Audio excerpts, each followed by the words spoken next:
wondering who this is my friend Virgil. Virgil is an 8-week-old Belgian Malinois who is currently being raised to be a military working dog. Now, some of you may think he looks like a German Shepherd, and that's because they're a very similar breed to German Shepherds, except for the military likes these dogs because they're a little more compact, and they're so intelligent and athletic. But I'll tell you a little bit more about military working dogs in a second. Let me tell you about my story.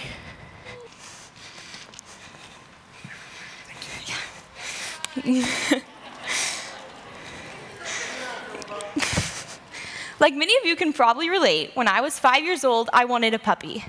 However, my parents didn't think this was such a great idea, but I kept asking them, until one day they came home with a puppy. And even when they did, I couldn't believe this dog would possibly be ours, because my mom did not like dogs. In fact, his name is Lucky, because he was lucky to be a part of our family. So I took it upon myself to start training Lucky with my dad, and we just went to one of those regular pet store classes. But I really enjoyed this. I really enjoyed this relationship I started to build with Lucky, this connection we had. But then Lucky got older and had less energy and was less fun to be around. So I asked my parents if we could get another dog. And guess what they said? That's right, they said no. At the time, I had some friends in my grade with disabilities, and I've known them since kindergarten. My heart has always been bent towards them, and just seeing how much they go through on a daily basis that I'll never be able to fully understand. So I started thinking, what if I could train a dog for someone else and have it when it's a puppy and then give it up when it's a dog? So I started doing some research. And this was hard. I was looking for an organization that would allow me to do this, but that wasn't the hard part. I found lots of those. The problem was they didn't allow you to have another dog in the house, and we weren't going to give up Lucky. So I kept looking, and eventually we found an organization called Canine Companions for Independence, or CCI. And this organization raises dogs for the physically disabled, and they do allow you to have another dog in the house. So I presented this idea to my parents, and I finally got my dad on board with me because he saw how much this meant to me and how much I really wanted to do this. So he agreed to put his name on an application form with me, and we sent it into CCI. Now, a few days later, I came running into my dad's office to hear the good news, and the puppy coordinator from CCI had called to tell us that our application had been denied. Now, this was because I wasn't 18 years old, and so I didn't qualify to be on the application. So I guess my mom took pity on us, and she agreed to put her name on the application with my dad. But I agreed to do all the work. So we sent it in, and after a phone interview and a house visit, we were accepted into the program. And I'll never forget going down to the Austin airport to pick up the most adorable black lab golden retriever mix named Walt. Now, the way this organization names their dogs is by litter. And so each litter is assigned a letter. And Walt was in the W litter, so all of his siblings had names that started with W. So he had a brother named Wind. And these dogs are so adorable. And along with Walt, they sent us an 1,000-page manual. And I got this manual, and I was intimidated. It was so huge. It had information in it like the 40 commands we were responsible for teaching these dogs in the 16 months that we had them, socialization requirements, and other helpful articles to guide us along the way. And I got this, and I was so scared. I started wondering, what have I gotten myself into? I don't know that I'm going to be able to do this. But as I started to work with Walt, I started to get him know him better, and he started to know me, and it got easier along the way. And some of the things we had to do with Walt was socialize him. So this meant taking him out to public places that he might encounter when he's older. And so this included places like drugstores and grocery stores and restaurants. And Walt loved to work, and he loved to please you. He wanted to make you happy, and he loved love and affection. But what he also loved was food. So you can imagine a dog that loves food having to go to a grocery store or a restaurant with bits and pieces of food all over the floor, and he has to sit there and not eat that food. Now, that was hard. But it was necessary because you never know where Walt's going to end up working. So let's say he's at a hospital and someone drops a pill on the floor. Well, you can't have him eating that pill because that could cause some problems. So everything we did was to benefit him when he was older and he was working. And after our 16 months with him, we flew him out to California where he was returned to CCI for advanced training. And this was hard.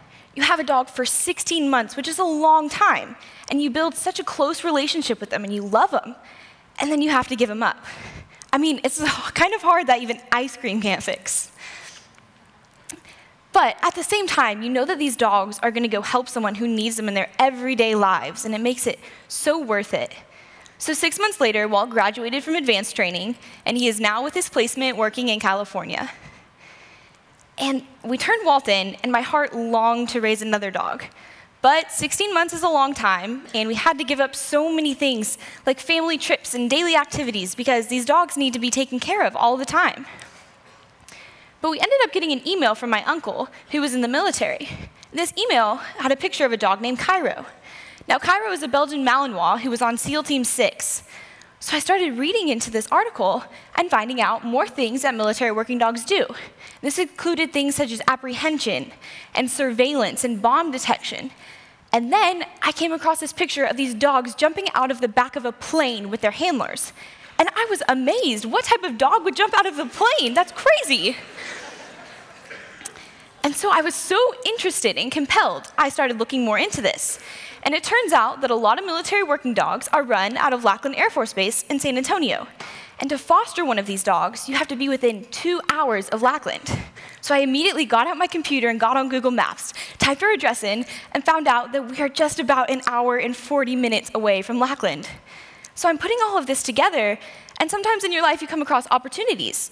And I just thought, yeah, I could raise another dog for the physically disabled, and they absolutely need the help. But all of a sudden, this was put in our laps. So of course I had to convince my family. We ended up going down to Lackland over spring break, where we saw the eye litter of puppies. And they were so cute. This organization names their dogs, like the other organization, by litter. But what's different is that this organization has double letters at the beginning of each dog's name. So for example, there's a dog named Ike, and it was spelled I-I-K-E. So we convinced my parents, and we ended up with a dog from the eye litter named Iko. And from the beginning, Iko was such a different dog than Walt. Not only a different breed, but such a different personality. Iko was pretty aggressive. He was always okay with me, but he really didn't like a lot of other people. And some of the things we were responsible for when we had Iko was taking care of him, teaching some basic commands, doing some scent work, and so that included me hiding treats or orange peels, and I would have Iko go sniff them out and find them, and some bite work, and basically keeping these natural instincts in these dogs. And at the end of Iko's time with us, which was about 7 months, he was ready to work. So we returned him to Lackland, and that was also another hard experience. But I just found out a couple days ago that Iko is now fully certified, and he has been sent to Fort Bragg as of February 6th. So a couple months later, we got a call from Lackland saying that they had another litter of puppies ready, and if we wanted one. So by this time, I was pretty good at convincing my parents, and I got them to say yes. We ended up with a dog from the S litter. So cute, right? And his name was Smokey, and that's with 2 S's. Now, although Smokey was the same breed as Iko, he was such a different dog. He was so sweet, and he was really okay with everyone. But they were also so similar. They are both so athletic. It's crazy. These dogs can jump 6 feet in the air from a down position, which is just amazing to me. And so incredibly intelligent and loyal. These dogs are incredible. So last October, we turned Smokey in to advanced training, which is where he is now, with about 900 other dogs in the program, and thousands of dogs deployed across the globe, doing things such as leading patrols, and sniffing for explosives and narcotics, and clearing buildings, and saving lives every day. In fact, would any of you like to see what an older military working dog looks like?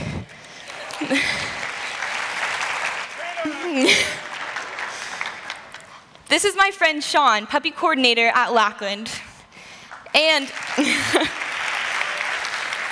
this is not just any military working dog. This is actually Smokey, the dog that I raised. And this is the first time I'm getting to see him since we turned him in, so it's a pretty special moment for me too. Good boy. He's now 11 months old, so he's not even fully grown, but I can't even tell you how much he's grown since the last time I've seen him. But it really all just started with me wanting a puppy. I had no idea where my passion would lead me and what it would teach me and how many people it would affect. So I really just encourage you to do what you love and don't let anything get in your way, because you never know where it's going to take you. So thank you.